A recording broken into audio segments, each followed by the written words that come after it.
मैं सभी को मैं बहुत बहुत आभार व्यक्त करता हूँ। जितने भी कल्चरल टीम आए हैं, जितने भी लोग हमारे साथ खड़े हैं आज, उनको मैं हार्दिक अभिनंदन करता हूँ। बता दें कि करम पर्व मुख्यतः झारखंड, छत्तीसगढ़, उड़ीसा और बिहार के जनजातीय समुदाय का बहुत बड़ा पर्व है। करम पूजा महोत्सव को राष्ट्रीय पर्व का दर्जा मिलना चाहिए। राजधानी दिल्ली में करम महोत्सव 2023 के आयोजन मशाल सोशल वेलफेयर सोसाइटी संगठन के संरक्षक श्री युवराज बोध एवं राष्ट्रीय अध्यक्ष श्री मोहन बड़ाइक के नेतृत्व में NDMC कन्वेंशन सेंटर नई दिल्ली में हुआ। करम पूजा महोत्सव की ओर जनजातीय मंत्रालय एवं ट्राइफेड के सौजन्य से आयोजित किया गया। इस शुभ अवसर पर कार्यक्रम के मुख्य अतिथि श्री अर्जुन मुंडा जी माननीय जनजातीय कार्य मंत्री भारत सरकार मंत्रालय के विशेष कार्यक्रम में व्यस्त होने के कारण शामिल नहीं हो सके, लेकिन उन्होंने अपना शुभ संदेश वीडियो द्वारा भेजा, जिसमें उन्होंने करम महोत्सव महापर्व की सभी को शुभकामनाएं दी और इस तरह की आदिवासी संस्कृति को बढ़ावा देने वाली हर त्योहार को आगे भी हर संभव सहायता देने के लिए बोला। संगठन के राष्ट्रीय संरक्षक श्री युवराज बोध ने कहा कि यह कार्यक्रम पूर्व केंद्रीय मंत्री सह लोकसभा सांसद श्री जोएल ओराम जी की अध्यक्षता में आयोजित किया गया। मशाल सोशल वेलफेयर सोसाइटी राष्ट्रीय राजधानी क्षेत्र दिल्ली में विभिन्न जनजातीय आदिवासी पर्व त्योहारों का आयोजन पिछले कई वर्षों से आयोजित करते हुए आ रही है। संस्था द्वारा आदिवासी पारंपरिक कला संस्कृति को बढ़ावा देने का कार्य अत्यंत सराहनीय है। आज दिल्ली के अंदर विभिन्न प्रदेशों से आए लगभग 30 लाख आदिवासी 6 समाज प्रवास करते हैं, जो दिल्ली NCR के विभिन्न क्षेत्रों में प्रवास करते हैं। संस्था के राष्ट्रीय अध्यक्ष श्री मोहन बड़ाइक ने अपने संबोधन में कहा कि करम पर्व मुख्यतः झारखंड, छत्तीसगढ़, उड़ीसा और बिहार के जनजातीय समुदायों का बहुत बड़ा पर्व है। आदिवासी समाज जल जंगल जमीन से जुड़ा हुआ है। यह पर्व भादो महीने के एकादशी के शुक्ल पक्ष के दिन मनाई जाती है। महिलाएं करम देवता का व्रत उपवास कर अपने घर की सुख समृद्धि तथा भाई की दीर्घायु हेतु उपासना करती हैं। एकादशी के दिन पाहन द्वारा उपवास कर विधिवत रीति रिवाज के अनुसार सूर्यास्त से पहले करम वृक्ष की डाल काट कर लाई जाती है। सूर्यास्त के बाद घर के आंगन में काट कर लाई गई कर्म डाल को स्थापित किया जाता है। उपासी ने स्थापित कर्म डाल के चारों ओर बैठकर पाहन के द्वारा विधिवत रीति रिवाज के साथ करम की कहानी सुनाती हैं और पूजन करती हैं। पाहन द्वारा करम कहानी सुनने के पश्चात पारंपरिक सांस्कृतिक नृत्य, गायन और वादन के साथ करम डाल की परिक्रमा करती हैं और यह सिलसिला रात भर चलता है। कार्यक्रम में प्रदेश के कई प्रदेशों से जनजातीय समाज के क्षेत्रीय कलाकार शामिल हुए और अपनी पारंपरिक सांस्कृतिक और कला का प्रदर्शन करेंगे। उनमें मुख्यतः उर्राव, मुंडा, खड़िया, संथाल, बोड़ो हो, कादर, भील एवं चिक बड़ाइक इत्यादि शामिल होंगे। मुख्य आकर्षण करम पूजा महोत्सव, रंगारंग सांस्कृतिक कार्यक्रम एवं सिमडेगा टैलेंट शो 2019 की पहली विजेता एवं वॉइस ऑफ झारखंड की चयनित कलाकार कुमारी रानी बड़ाइक उपस्थित रही। दिल्ली से अतुल श्रीवास्तव की रिपोर्ट। रोल है सर, आज करम महोत्सव 2023 मनाया जा रहा है, क्या कुछ कहना चाहेंगे सर?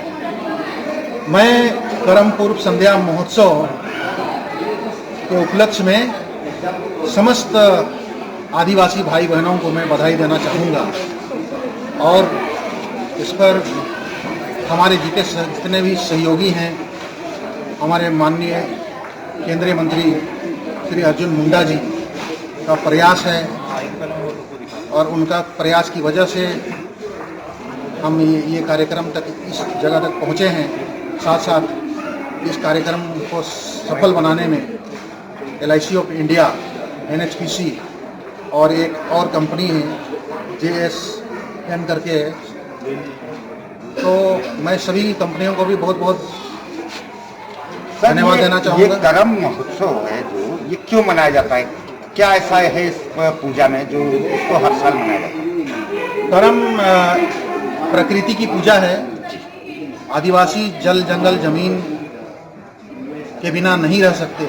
जिस प्रकार मछली पानी के बिना नहीं रह सकता, उसी प्रकार आदिवासी जल जंगल जमीन के बिना एक पल भी जीवित नहीं रह सकते और प्रकृति की पूजा करते हैं। करम जो वृक्ष है उसकी पूजा की जाती है, जिसे घर में सुख शांति समृद्धि और बेसिकली कुंवारी लड़कियां इसकी व्रत रखती हैं, जिसमें अच्छे संतान और भाई बहन के अटूट प्यार को भी दर्शाता है। तो क्या है ये, आखिर ये कब और कैसे मनाया जाता है? ये भादो महीने के शुक्ल पक्ष के एकादशी के दिन ये कार्यक्रम आयोजित की जाती है। इसका जो प्रक्रिया है, 7 दिन पहले से ही जावा सेरेमनी किया जाता है। जो कर्म का उपासना करती हैं उन कुंवारी बच्चियों के द्वारा जावा सेरेमनी के बाद में एकादशी के दिन कर्म जहाँ भी गाड़ा जाता है उनके घर में इसका आयोजन होता है। बेसिकली शाम को यह कार्यक्रम होता है अपने क्षेत्र में, अपने जितने भी रूरल एरिया में। ये क्योंकि यहाँ दिल्ली में हम लोग इसलिए दिन में करते हैं क्योंकि यहाँ पर सारे प्रवासी जितने भी भाई बहनें हैं उनको रात में यहाँ पर इकट्ठा नहीं कर सकते और यहाँ इस आयोजन को परमिशन भी नहीं, इसलिए हम लोग इसको दिन में ये कार्यक्रम कर रहे हैं। नहीं तो ये कार्यक्रम रात भर चलने वाला है। रात भर सांस्कृतिक कार्यक्रम के साथ दूसरे दिन इसका विसर्जन किया जाता है। सर, कुछ मांगे भी रखी हैं सरकार से? सरकार से हमारी मांगे हैं, जैसे कि हमारे जनजाति ये जो पर्व त्यौहार है उनको आज तक राष्ट्रीय पर्व का कोई दर्जा नहीं मिला है। तो मैं सरकार से निवेदन करूंगा कि हमारा करम पर्व को, क्योंकि ये बृहत लेवल पर ये कार्यक्रम मनाया जाता है, और मैं चाहूँगा कि इस करम महोत्सव को, करम पर्व को राष्ट्रीय पर्व का दर्जा दिया। कितने राज्यों के आदमी शरीक हुए? हमारे यहाँ आज 16 राज्यों के, 16 प्रदेशों के लोग इकट्ठे हुए हैं इस पर्व को मनाने के लिए। झारखंड, छत्तीसगढ़, उड़ीसा, आंध्र प्रदेश, नागालैंड, त्रिपुरा, असम और हिमाचल। क्या मैसेज देना चाहेंगे?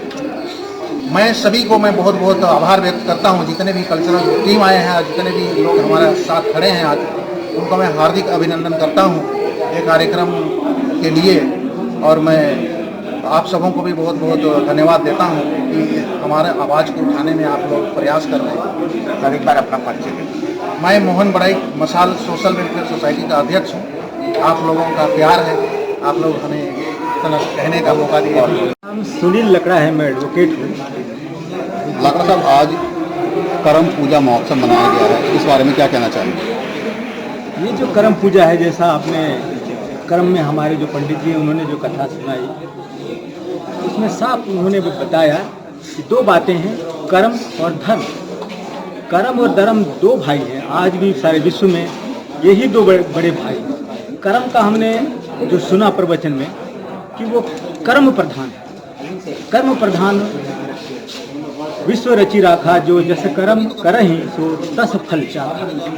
किंतु दूसरी तरफ हमने ये भी सुना, धर्म जो उनके दूसरे भाई हैं वो सबॉर्डिनेट हैं, जो कर्म के द्वारा किए गए पारिश्रमिक या उत्पाद के कार्य हैं उनको धन के लिए, जो परिवार को परवरिश के लिए उसके लिए व्यवसाय करते हैं, और उनके व्यवसाय का आधार भी हमारे कर्म से ही है। तो इन दोनों में से हमने कर्म को चुना और हम कर्म के वंशज हैं, और हम ये परवाह नहीं करते कि हमारे कर्म का प्रतिफल क्या हो। और यही वो वजह है कि सारे विश्व में आज विश्व आदिवासी दिवस को भी मान्यता दी गई है। और ये संदेश है कि हम कर्म की परवाह करें, और कर्म के आधार पर आज हम देखते हैं कि हम यहाँ दिल्ली में, जैसा हमारे अध्यक्ष महोदय ने बताया कि हम प्रवासी हो गए। वास्तव में हम प्रवासी नहीं हैं, हम अपने ही देश में विदेशी हो गए हैं, और हमने दूसरे को स्पेस दिया है। और हमारे ही जगहों में जितने भी आज यहाँ शहरों में चकाचौंध है, जितने भी पावर्स प्रोजेक्ट्स हैं, सब हमारे ही लैंड में हैं। लेकिन सर, युवा जो है वो वेस्टर्न की तरफ जा रहा है, झुक रहा है, वेस्टर्न कल्चर को है अपना रहा है, ड्रेसेस को अपना रहा है, इसके लिए क्या कहना चाहिए? वो इसलिए कि वेस्टर्न में 2 बातें होती हैं, एक तो कल्चर और दूसरा जो व्यवसाय से जुड़े हुए मामले हैं। तो हम भी व्यवसाय करना चाहते हैं, उद्योग लगाना चाहते हैं, लेकिन हमें जो है सपोर्ट मिलना चाहिए हमारी गवर्नमेंट से, चाहे वो गवर्नमेंट बीजेपी को या कांग्रेस की हो या स्थानीय लेवल पर, वो सपोर्ट हमें नहीं मिल पाने की वजह से हम व्यवसाय से पूरी तरह से वंचित हो गए। Thank you. महोत्सव मनाया गया है, इसे कैसे देखा जाएगा, क्योंकि ये काफ़ी समय के बाद दिल्ली में देखने को मिला है? ये आदिवासी संस्कृति जो है उसको जीवित रखने के लिए जितने भी आदिवासी कार्यक्रम हैं, करम पूजा है, बिरसा मुंडा के जो जयंती है, हमारे आदिवासी का जो कल्चर है पूरे विश्व के अंदर बहुत ही अच्छा कल्चर है और इसको जीवित रखने के लिए ऐसे कार्यक्रम होने चाहिए। और मोहन बड़ाई जी हैं जो प्रसाद फाउंडेशन के अध्यक्ष हैं और ये पिछले कई 15-20 वर्षों से इस कार्यक्रम को मनाते आ रहे हैं और बहुत अच्छा कर रहे हैं कि आदिवासी संस्कृति को जीवित रख रहे हैं।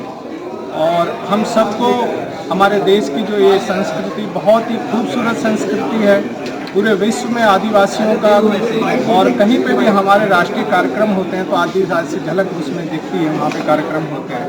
इसलिए हमें आदिवासियों को और आदिवासियों की संस्कृति को बढ़ावा देने के लिए सरकार को भी इसमें पूरा सहयोग और मदद करनी चाहिए।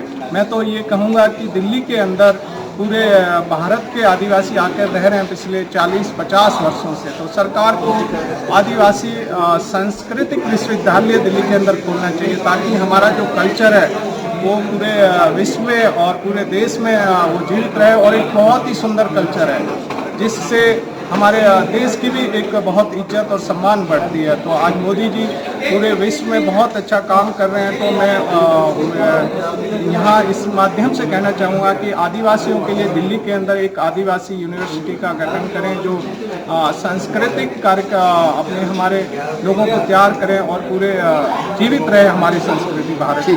Thank you. ताज़ा खबरों से जुड़े रहने के लिए हमारे चैनल को सब्सक्राइब करें और बेल आइकन को दबाना ना भूलें ताकि हर खबर की नोटिफिकेशन आपको मिलती रहे।